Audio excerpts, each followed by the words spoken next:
পুকুরে বিষ মেশানোর ঘটনায় চাঞ্চল্য। সকালবেলা পুকুরে যেতেই চক্ষু চড়গাছ মাছ চাষির। পুকুরের চারপাশে ভেসে উঠেছে রুই, কাতলা। কেউ বা কারা রাতের অন্ধকারে পুকুরে বিষ মেশানোর ফলে এমন ঘটনা ঘটেছে বলে অনুমান ওই চাষির। এই ঘটনায় লক্ষাধিক টাকার ক্ষতি হয়েছে বলে জানা গিয়েছে। ছাতনা ব্লকের জিডরা গ্রাম পঞ্চায়েতের অন্তর্গত জিডরা সুস্বাস্থ্য কেন্দ্রের পাশে নতুন পুকুরে এই ঘটনায় চাঞ্চল্য ছড়িয়েছে এলাকা জুড়ে।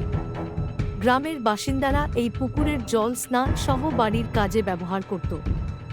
সকালে অনেকেই না জেনে এই পুকুরের জল ব্যবহার করায় আতঙ্কিত হয়ে পড়েছেন এলাকার মানুষজন।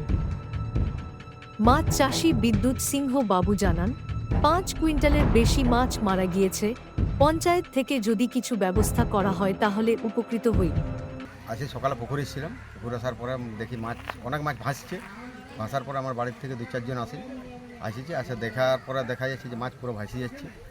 তাতে আমাদের ধারণা যেটা যে মনে হচ্ছে বিষক্রিয়া। তার কারণে আমার যেটা অভিজ্ঞতা যে আমি 25-26 বছরে মাছ নিয়ে ব্যবসা করছি, তাতে মনে হচ্ছে যে বিষক্রিয়া। তো বলতে পারবো না, ওই রাতের অন্ধকারে হয়তো কে কী করেছে এটা তো আর বলা যাবে না।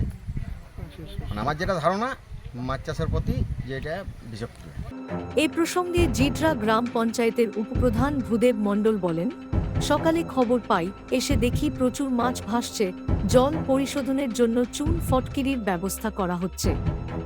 সকালে আমি খবর পাই, আমার খবর দেয় আসে দেখি প্রচণ্ড মাছ ভাসছে এবং কিছু জলে তলিয়ে যাচ্ছে এবং দেখি জলটা বিষের গন্ধ করে। কী কারণে হলো মনে করছেন?